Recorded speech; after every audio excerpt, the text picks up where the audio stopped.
Alright guys, thank you so much for purchasing the Doodles pack, and right now I'm going to be showing you how to use them. So, really it's pretty simple, but I'm going to be going step by step from when you actually get the email in your inbox. So before you get the actual email with the link, you will get a confirmation email. This is basically just your receipt, so that won't actually have your link in it. So it should only take a few minutes and then it'll pull up and it basically just looks like this. And then it also gives you the link to your download link. For the purposes of this video, I'm going to be using the Jumbo Doodle Pack. So I'm gonna go ahead and click on that link and it'll basically bring me back to the website. It's pretty self-explanatory, but you just obviously click download now and download. So a little nifty update that the iPhone had that I didn't know, it actually downloads straight to your browser. So that's a little bit something that makes it a lot easier. Alright, so once it has completed loading, it should only take a few seconds. This is the Jumbo Pack, meaning it has the most files in it, and it literally took like 5 seconds. So shouldn't take long. Once it's complete, you literally just click on it and it'll bring you straight to the Files app that you have on your phone. It's in a zip format, which means that all the files are in a folder, but in order to get the folder, you have to press on it and unzip the file.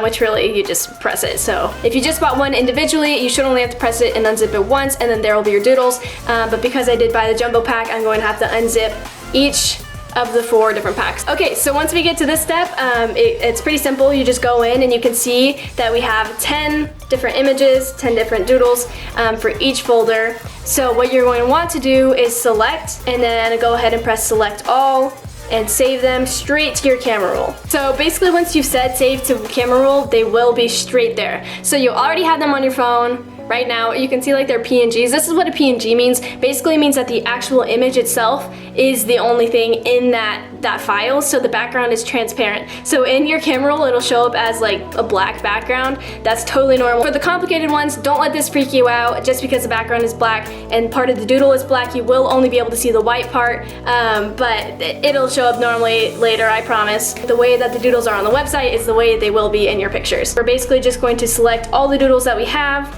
and we are going to make them into their own album. So this basically is just for convenience in the future. So like a month from now, when you have a whole bunch of different pictures, you'll be able to go back and access all the doodles easily without like trying to scroll through your camera roll. So we're going to go ahead and add to album and make a new one, and they'll save straight there. So now if we look through our albums, we have all of our doodles. Now, to actually use the doodles, these are obviously PNGs, so they do work on Photoshop, but if you want to do it on your iPhone, which honestly I prefer, we're going to go ahead and use the Photoshop Mix app. So Photoshop has a lot of different apps. You can see I have a few here: Photoshop Fix, Photoshop Express, and Photoshop Mix.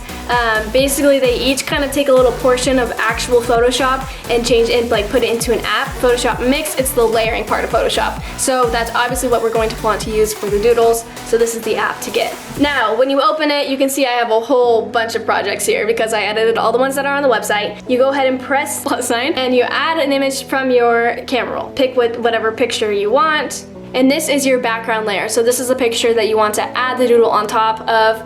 Don't add the doodle first because that would mess up the layers. So add the picture that you want to put your doodle on first. So now we have it here, and actually you can do a few things. There's a lot of tools on here you can experiment with. So in order to do that, you can see we have our base layer right here. We're going to add another layer, which is the doodle. So go ahead and press that plus, image, and find your doodle album that we made earlier. Select whatever doodle you want to use. Alright, so it imported my doodle onto the image, and it's going to ask if you want to resize the canvas. Go ahead and press cancel. I'll show you what would happen if you press resize.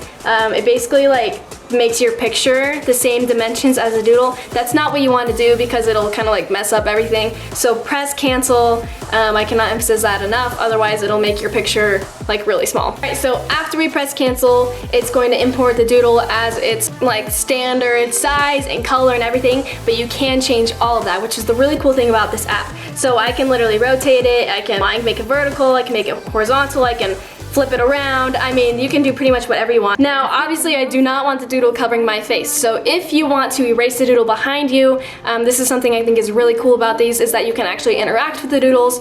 Or for the wings, for instance, in the inked out pack, you obviously wouldn't want them like on your shoulders. So you can erase it right there, and it actually looks like they're coming out of your back, which is really, really cool. So in order to actually do that, we have to press cutout down here, and it gives you a whole bunch of options. So you can experiment, figure out which one is best for you. I find that the easiest is the basic, because it's just a lot easier to control, but it has like refining, so you can even feather things. I mean, it's really intricate here, but we're just gonna go for the basics, and I'm going to start with erasing. I find it's easier to erase more and add back in later than try to erase like on the lines. So as you can see, I just did that, is I actually erased a lot of the doodle, and then I'm gonna come back in and instead press brush and just add that back in.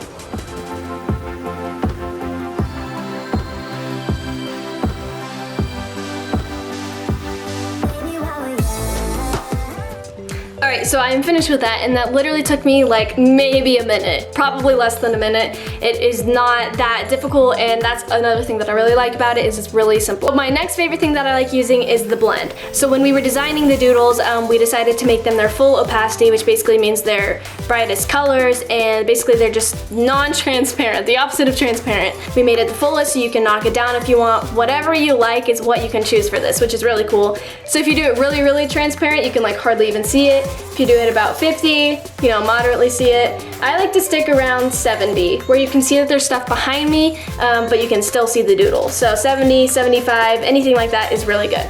And that is basically it for the doodles. Obviously there's a lot more stuff that you can do with this. I mean, if you press looks, you can basically filter the doodle, which is really cool. You can make it black and white, and it even changes the color sometimes. Like now it's yellow and orange. You can add multiple doodles, which is something that's really cool about the Back to the Basics pack, because if you don't want one heart, you can add in like 5 hearts, and you can place them wherever you want. Or for instance, for the inked out one, if you want a banner, and instead of doing just one banner, you want 2 banners, you can totally do that, because basically you can change anything you want. Hopefully this tutorial helped you guys out. I also do have the walkthrough steps that should be coming with your email. And if you guys have any more questions, feel free to email help@cutegirlshairstyles.com, and they will totally help you. Our customer assistance is awesome, so I can't wait to see your doodles. So make sure you guys hashtag Kamri Noel presets if you're using my presets, and Kamri Noel doodles, because I want to see them so badly. I want to see what you guys are doing with them. See you guys later. Bye.